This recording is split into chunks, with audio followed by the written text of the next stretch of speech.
Welcome back to Owen and Mzee.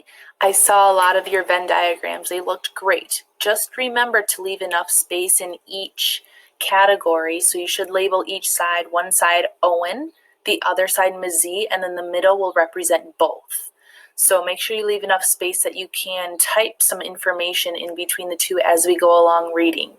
So wherever you feel like you need to write down information, please do that while we're reading this together. So say if, obviously here's one difference. Owen is a tortoise or Owen actually, I don't know which one Owen is.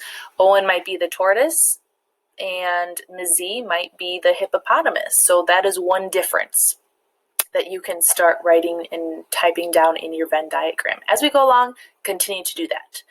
So this page is just the very beginning. This is a narrative nonfiction. So nonfiction means that it's not fake. That means it's real. It tells about people, things, events, or places that are real. As you read, look for factual information and text features such as photographs and captions. And these are real photos, which is kind of nice. So to meet the authors there, we have Isabella Hatkoff. She looks about your age. Craig Hatkoff and Dr. Paula Kahumbu. Isabella Hatkoff was 6 years old when she saw a photo of Owen and Mzee in the newspaper. She decided to write about them with the help of her father, Craig. Dr. Paula Kahumbu is an ecologist in Kenya. She's responsible for the health and safety of Owen and Mzee. The photographer is Peter Grest. Peter Grest took the newspaper photo that led the Hatkoffs and Dr. Kahumbu to write Owen and Mzee.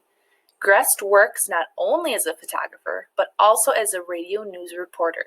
He travels the world covering important events. All right, let's start this. The true story of a remarkable friendship.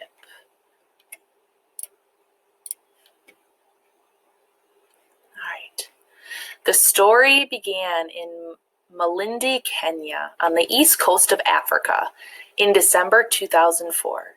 A pod of hippopotamuses was grazing along the shore of the Indian Ocean. Suddenly, giant, surging waves from a tsunami rushed high onto the beach. The powerful waves caused destruction for miles around. After the water went down, only one hippo remained, and it was stranded on a reef. Hundreds of villagers worked for hours to rescue the 600-pound baby.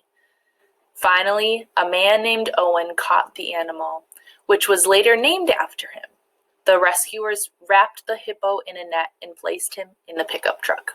So, Owen is our hippo. People weren't sure where Owen should be taken next. They called Haller Park, an animal sanctuary about 50 miles away near the city of Mombasa. Dr. Paula Kahumbu, the manager, immediately offered Owen a place to live there. She explained that he could never be returned to the wild. Since he was still a baby, he wouldn't have learned how to fend for himself, and he would never be welcomed into another hippo pod. He'd be seen as an intruder and attacked. But they would take good care of him in Haller Park.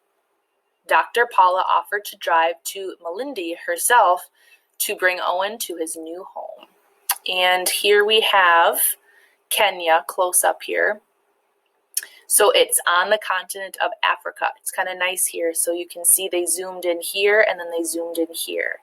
So it's on the southeastern border of Africa, borders Somalia and Tanzania. It's along the Indian coast. Nairobi is the capital there, you can see because it's the star. And Malindi is on the east coast of the Indian Ocean. So all the way in Kenya we're learning about this. So Dr. Paula, Stephen, and Sabine were eager to help the orphaned hippo. Look at their shirts. Haller Park, and it has the hippo, probably Owen, or other hippos. Dr. Paula knew she would need help. She asked the chief animal caretaker, Stephen Tui, to come along with her. She knew that Stephen had a special way with animals. Some people said he could even talk to them.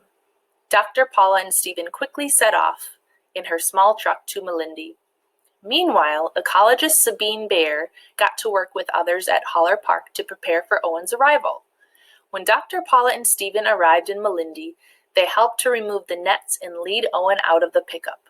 But Owen became angrier than ever and charged at the people gathered around. They tried to help him calm down by wrapping a blanket around his head.